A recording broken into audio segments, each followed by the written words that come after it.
ब्रेकनंतर स्वागत। बातमी आहे धाराशिव जिल्ह्यातून। धाराशिव जिल्ह्यात बनावट औषध निर्मिती विक्रीच्या रॅकेटचा पर्दाफाश केल्यानंतर चौघांवर गुन्हा दाखल करण्यात आलाय। रुग्णालयातील संबंधित कर्मचाऱ्यांची देखील पोलीस चौकशी करणार आहेत। या प्रकरणी जे कोणी दोषी असतील त्यांना सोडणार नाही असा थेट इशारा पोलिसांनी दिलाय।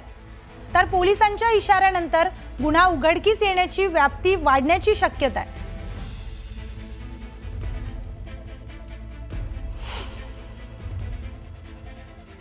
धाराशिव सिटी पोलीस स्टेशनमध्ये 4 आरोपींनी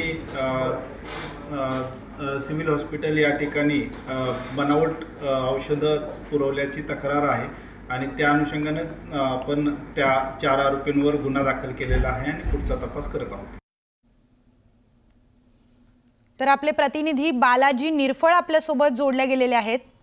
बालाजी, धाराशिव जिल्ह्यात बनावट औषध निर्मिती विक्रीचं जे जॅकेटचा पर्दाफाश झाला यानंतर पोलिसांनी देखील आता थेट इशारा दिलाय की कुणालाही ते सोडणार नाहीयेत। या प्रकरणात जे आरोपी आहेत त्यांच्यावर याच्यावर कारवाई होणार आहे।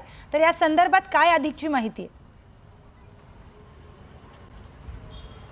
प्रियंका, एक बघितलं तर हे जे औषधाचं रॅकेट आहे ते दुसरीकडे कुठं नसून शासकीय रुग्णालयात उघड झालेलं आहे।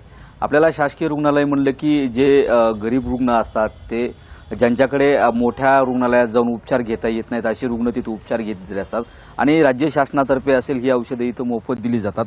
मात्र 4 ऑक्टोबर 2024 ते 19 डिसेंबर 2024 या कालावधीत जो आहे तो हा औषध पुरवठा करण्यात आला होता।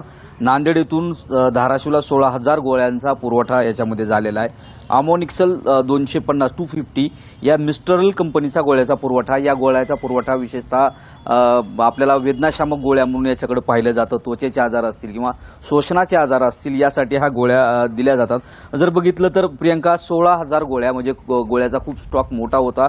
त्याच्यात जे आहे ते 14,500 गोळ्या ज्या आहेत त्या आता प्रशासनाने सील केल्या आहेत। 200 गोळ्याचा अहवाल प्रयोगशाळेत पाठवला होता। त्या अहवालात जो आहे तो गोळ्या निषेध असल्याचं हे सिद्ध झाल्यानंतर या गोळ्या आता सील करण्यात आलेल्या आहेत। नांदेड इथं जो पुरवठा झाला त्याला भिवंडी आणि ठाण्याचं कनेक्शन सांगितलं जातंय।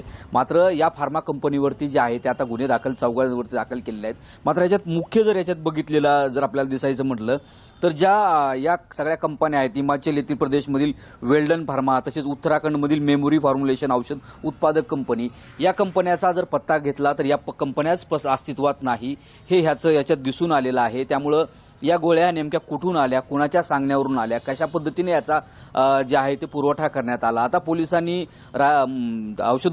याच्या प्रशासनाच्या फिर्यादीवरून गुन्हा जरी दाखल केलेला असला, आता काही गोळ्या जरी सील केलेल्या असल्या, त्या गोळ्या न्यायालयाच्या आवाजाने नष्ट केल्या जातील। मात्र या गोळ्याचा वापर किती जणाला झालाय किंवा त्याला काही इजा झाली का याची सुद्धा तपासणी होणं गरजेचं आहे। प्रियंका, ज्या पद्धतीनं पोलिसांची खासगीत बोलणं झालं, पोलिसांनी एक सांगितलं की आम्हाला प्रथमदर्शनी असं वाटतंय ठीक आहे आता ह्या फार्मा कंपनीच्या 4 आरोपीवर गुन्हा दाखल झालेला आहे। मात्र याच्यात आणखीन कोणी शासकीय रुग्णालयातला आहे का किंवा वैद्यकीय महाविद्यालयातलं कोणी कर्मचारी याच्यात हे आहे का, या रॅकेटमध्ये आहे का? का तर हे रॅकेट राज्याबाहेरचा जरी कंपन्या असेल तर आंतरराज्यीय रॅकेट हे जाचण्याचा संशय पोलिसांना आहे। ठाणे भिवंडीची याच्यात नावं येत आहेत। नांदेड लातूर मधले देखील याच्यामध्ये आरोपी करण्यात आलेले आहेत। त्यामुळं आता याचा सगळा सखोल तपास होणं गरजेचं आहे। ज्या रुग्णांची आर्थिक परिस्थिती नसती या रुग्णांना असे तर उपचार शासकीय रुग्णालयात दिले जातात आणि यांच्याच जीवाची जर खेळण्याचा हा प्रकार असेल एक आणि शासकीय यंत्रणेला हाताशी धरून जर असा खेळण्याचा प्रकार झाला असेल। नक्कीच बालाजी, धन्यवाद आपण दिलेल्या सविस्तर माहितीसाठी। या प्रकरणावर अजून अपडेट आपण घेतच राहणार आहोत। सध्या वळूया पुढच्या बातमीकडे। पुण्यात वेळेत उपचार न दिल्याने एका गर्भवती महिलेचा मृत्यू झाल्याची घटना ताजी असतानाच मुंबईतही तशीच काही घटना घडली। शताब्दी रुग्णालयात उपचार नाकारल्यानं गोवंडीत एका माणसाचा मृत्यू झाल्याची घटना घडली आहे। अविनाश शिरगावकर असं त्या रुग्णाचं नाव आहे। अविनाश शिरगावकर हे ॲक्यूट युरेनरी रिटेन्शन या आजाराचं निदान त्यांना झालं होतं। त्यावर उपचार घेण्याकरिता अविनाश हे शताब्दी रुग्णालयात गेले होते। मात्र शताब्दी रुग्णालयात उपचार न मिळाल्याने त्यांचा मृत्यू झाल्याचा आरोप अविनाश शिरगावकरांच्या कुटुंबियांनी केलाय। या घटनेनंतर मुंबई महानगरपालिकेकडून संपूर्ण प्रकरणाच्या चौकशीसाठी समिती नियुक्ती करण्यात आली आहे। या अशा प्रकारांमुळे पुन्हा एकदा मुंबईतील आरोग्य व्यवस्था किती ढासळली आहे हे अधोरेखित झालंय।